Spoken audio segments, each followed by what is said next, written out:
I have with me a guest today that I have been wanting you to meet for quite a while because he is involved in helping Americans fight the false narrative that somehow law enforcement is the problem.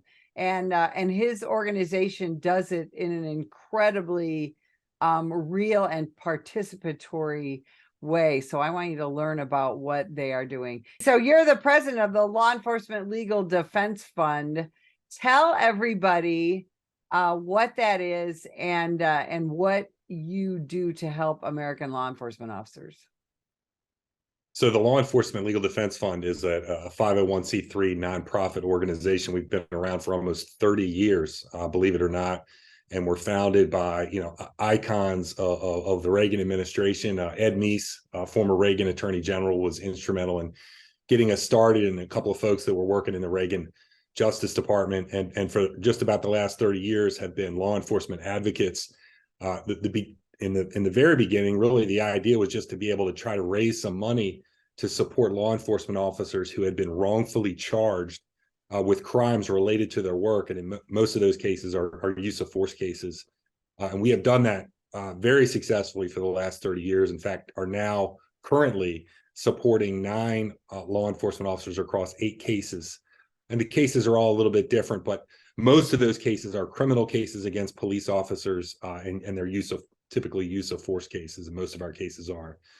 And the other part of our work, as you alluded to, is we're also general advocates for law enforcement, for effective professional law enforcement. And so some of our work is in the policy and research arena. We've produced policy papers. We've done original research on topics like police attrition, the impact of Soros-funded progressive prosecutors, and the impact of the Department of Justice consent decrees on law enforcement and many other topics. And, so we engage with the media, produce original research and the like to support law enforcement. So that's one of the things I wanted to talk about is, we hear a lot from the current administration about federal consent decrees. And when I talk to citizens, they say, well, okay, if we have to have some federal oversight, I guess that's okay. But can you help explain to people what those consent decrees are and sometimes the negative impact that they have? Yeah, sure. Consent decrees are statutorily authorized by Congress. They allow the department, empower the Department of Justice Civil Rights Division to conduct what are called pattern or practice investigations of law enforcement agencies. And this is distinct from criminal investigations that the Civil Rights Division might do into individual cases involving police. These are far-reaching, exhaustive, expansive civil investigations of law enforcement agencies where they're quote unquote looking for what they call a pattern or practice of unconstitutional policing.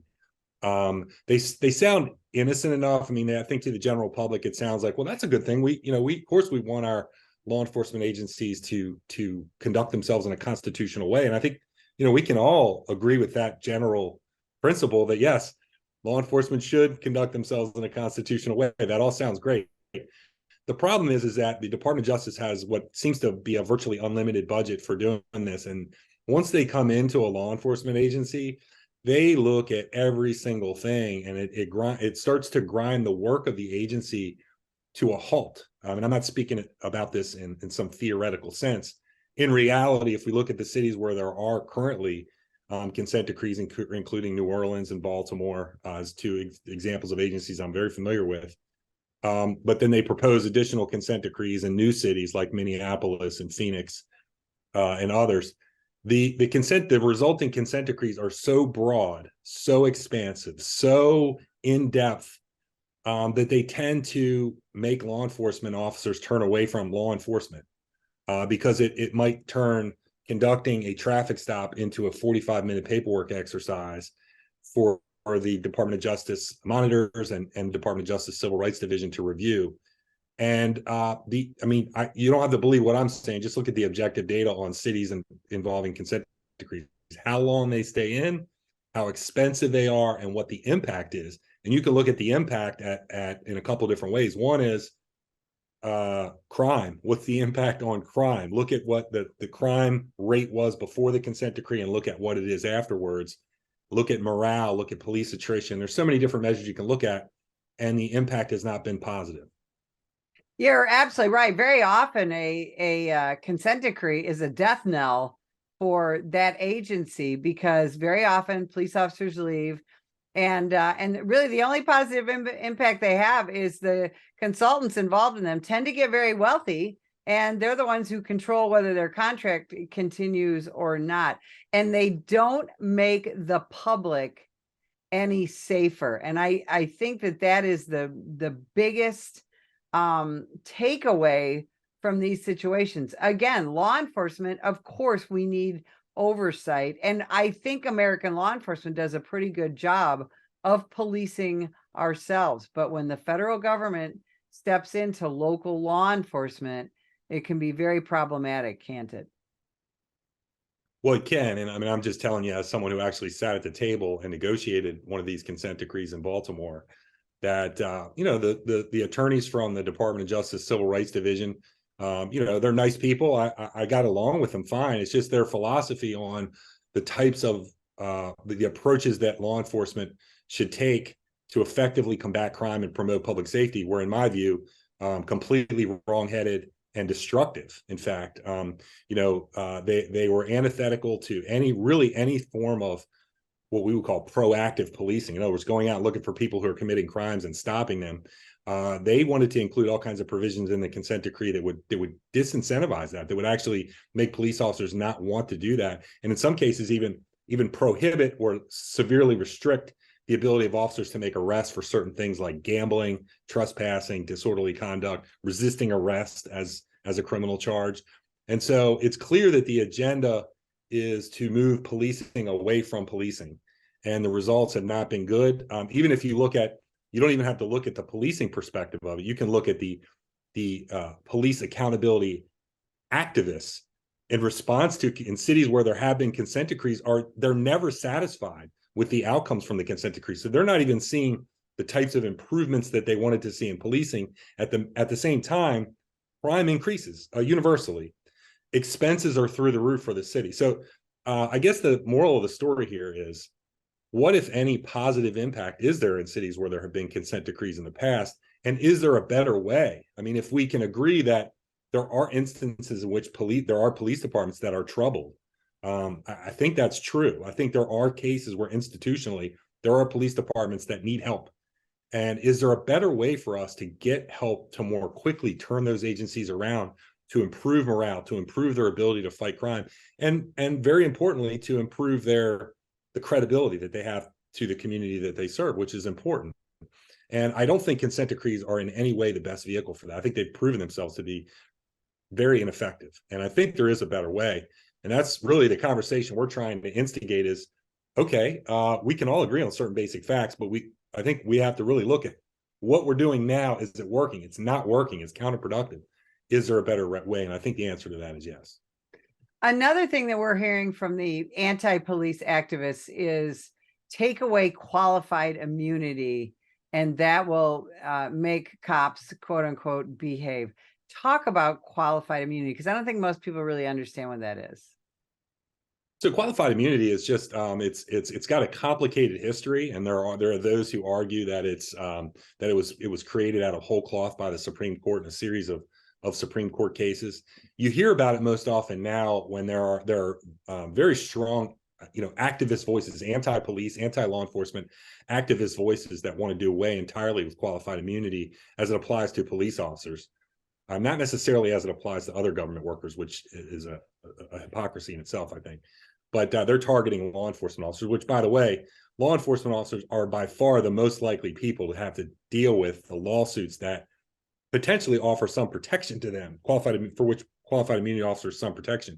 So qualified immunity, the idea is that it gives protection to any government worker, not just law enforcement, but including law enforcement, in a situation in which they're attempting to do their job essentially in good faith. They're doing it in a way that is not inconsistent with the law as they know it to be. So it's not exactly a good faith standard, but I mean, that's the best way to understand it, is that if a law enforcement officer is basically operating within the scope of the law as they understand it to be, then they're protected. Again, for civil cases, doesn't have anything to do with protecting you from being charged with a crime for anything you've done, but for civil cases. The interesting thing is that a very low percentage of cases that are brought against police officers are actually dismissed based on qualified immunity, which to me has always raised the question of why the activists are going after qualified immunity so strongly, because it's not doing that much to protect law enforcement. They act like it's this magical shield for accountability, when in fact it really is not. And even some of the researchers that are on the other side of this issue will acknowledge that it actually doesn't protect. You look at the data, doesn't actually protect law enforcement officers the way it's probably intended to do.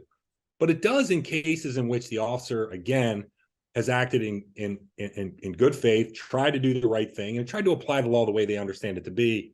Constitutional law is complicated. There are always new cases coming out. And as long as it doesn't clearly violate the law, then the officer would receive protection from it. But it really doesn't come up that much. And it is the target of attacks. And the only thing that I can attribute that to is that it's an opportunity to mislead the public about the accountability systems that exist for police officers. If you sell the public on the idea that there's this immunity that law enforcement officers have that other people do not have, it is misleading. It's actually not accurate at all. And they never, ever get into the weeds of what qualified immunity really means. They just make it sound like, well, cops are immune from lawsuits and they can't be charged with a crime and this and that. We know all of that is not true, that police officers are regularly sued, that rarely are those cases dismissed on qualified immunity. I'm one of them. I've been Yes. sued multiple Most police times. officers, I shouldn't say most, many police officers will be sued in the course of their careers. And it's here are the important things to understand. When cops do something wrong, especially if it's malicious, we want them to be held accountable by some system, whether it's the civil system, the criminal system, or the administrative system. Even police, by and large, agree with that like any other profession, you're supposed to do your job correctly. However, because of the nature of the profession, you're going to come into conflict with people. People are going to see the government as deep pockets, and you're going to be a target to be sued. Anytime you have a negative interaction or even a not so negative interaction, there's always the potential that you could be sued. We understand that when we enter the profession that could happen. We also understand that, or the expectation is that we'll be treated fairly by the system. We'll receive due process. We won't be treated less than just because we're law enforcement officers, and that we'll receive some protection from our employers. At a minimum, that they will provide legal counsel to us for any time we're sued in connection with the scope of our employment, that our employer will provide legal counsel. And if there should be a settlement or a judgment, that in most cases, the employer will pay that on behalf of the police officer. Police officers, don't have the kind of financial resources to pay for settlements and judgments. Now, there may be an extreme case where the officer's conduct was so egregious that they should participate in that personally. I agree with that. I don't have a problem with that, but that's not the regular case. That has to be the far outlier case. And, we unfortunately have seen a few of those in the past, but by and large, officers need to have the protections from the system to be treated fairly like everyone else. Well, and if those protections are taken away, we're already having a hard time retaining and recruiting police officers. I think that would be catastrophic to the profession. One of the other issues that is in the forefront now, we've had 3 years of this social experiment of depolicing, de-incarceration, and of course, de-prosecution. And I think the most devastating of that is this de-prosecution that is sweeping the country, especially in the urban areas of the United States. Talk about, because you guys are involved in this very much, these George Soros installed prosecutors around the country, starting with Kim Fox in Cook County, Illinois, and how devastating they are to this country, to our communities, and to crime victims. Yeah, it's what I normally say is, there are two fundamental flaws right now in our criminal justice system. One, of course, is the depolicing, which has been brought on by so much anti-police sentiment that it's made it very difficult for police officers to do their jobs in virtually every jurisdiction. Can't recruit enough officers, can't retain enough officers. We're in a very difficult place with respect to policing, but that's not the whole story. As you indicate, the other real big part of the story is prosecution. What happens when police do bring cases of people who are career criminals, who are violent, repeat violent offenders, and they're bringing those cases. In many cities, they're just essentially being dismissed right away. And violent crime cases as well as non-violent property crime, things like theft. I mean, look, how often do we see videos of people going into grocery stores now and just filling bags full of stuff and walking out with absolute impunity? And it's really not because those cities have made theft legal. It's because the prosecutors in those cities refuse to prosecute theft up to a certain amount, and those amounts have gone higher and higher and higher. And we sort of trace this back to the approximately 70 prosecutors in the United States that are what we call Soros-affiliated prosecutors. So they're either directly funded by George Soros or one of his many interests, or they're part of the club. So, for example, there are some states where the campaign financing laws are fairly restrictive. I happen to live in one of those states in Maryland, where only $6,000 from an entity or an individual can go to a particular political campaign. So it's not a great state for Soros. Many states don't limit that at all. So they can just funnel, lots of money into any political campaign. But so there are other prosecutors in those states and in other situations where they get invited to the powwows that Soros and his groups have, and they follow the guidelines, the decarceration, progressive prosecutor guidelines. But there are about 70 of them out there. And the destruction, there's no way to overstate the destruction, the destructive force that they've had. And the unfortunate problem is that we're sort of in an echo chamber talking about this problem. The only people that seem to be paying attention are people who are involved in the system, in law enforcement, or otherwise are paying close attention to what's happened. You can't break through this narrative, this story about the Soros prosecutors. You won't see on the network. You won't see it on CNN or MSNBC or any of the other mainstream media outlets. So many people don't know about it. Even people who may be further left politically, but still want to see public safety, they don't even know this problem exists. And when they go in to vote, they're voting for candidates that in many cases are straight up decarceration, anti-public safety, anti-police candidates, and they don't even know it. Because the prosecutor races are kind of down ballot. There's not often as much publicity. It's much easier to win an election with less money. And that's why the Soros interests have targeted prosecutors. They have incredible discretionary authority. They can, doesn't matter how many laws the legislature passes, they can either enforce them or not. And they can do that unilaterally, apparently. And it also doesn't matter whether the police put together a really fantastic case, right? And that's one of the things that we always are trying to emphasize to people is that the police can arrest every bad guy out there, everyone who is accused of committing a crime. But if we don't have a prosecutor who will work with us, the whole thing is pointless. And that also adds to the poor morale of law enforcement, doesn't it? Well, absolutely. I mean, how many times are you going to hit your head against the wall, bringing somebody in with a rock solid case of whatever, and then have the prosecutor's office say, no, we don't prosecute these cases anymore.